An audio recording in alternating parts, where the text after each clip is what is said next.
morning, Steve with CCI. For the past 25 years, we've helped over 4,000 laundries automate their business so they can work on it instead of in it, at the same time maximize their profit potential. This morning, I thought I'd cover a question I get all the time, which is which laundry equipment should I go with? That question really is connected to not just the make and model, but it to me is also a question of what distributor should I buy my laundry equipment with, since they are very much aligned. Our industry is made up of primarily exclusive distributorships across the United States, and geographically they cover and typically manage and sell a particular brand in a particular market. So when you purchase or make a decision on which manufacturer equipment you want to go with, you're also making a decision on the distributor that you also want to work with in that market. And that's an important question. It's something that you shouldn't take lightly when you are evaluating either buying new equipment, building a new store, whatever the case may be, because that is the company or companies, distributor, manufacturer, that you're going to be working with for a long time to help make sure your business stays profitable, healthy, and is run correctly. It's the company you should be able to lean back on and ask questions to, act as a consultant, and work with you as you face challenges throughout your business journey.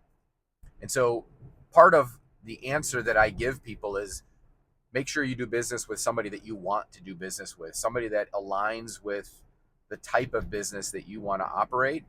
Do business with somebody that has shown success, somebody that has helped others. Like any other big buying decision, you should ask for references. You should talk to the people that they have already had success with, that they have already dealt with, that they've already built laundries for or replaced equipment for, and talk to them.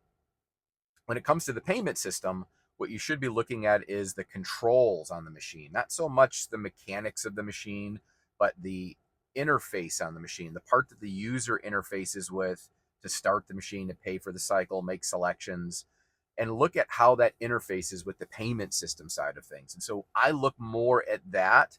And so there are a lot of nuances between makes and models and brands about what kind of interface the manufacturer has provided, so that that vend sequence, that interaction that the retail customer has with the machine is really seamless. And then there's also some back end nuances about managing the machine and the cycles. And sometimes you can do that through your payment system. Sometimes you have to do that through the manufacturer's systems and mechanisms. We are happy to have that discussion with anybody that wants to know the nuances between makes and models. But there are differences. But before buying anything, make sure you work with someone that you want to work with. That's my take.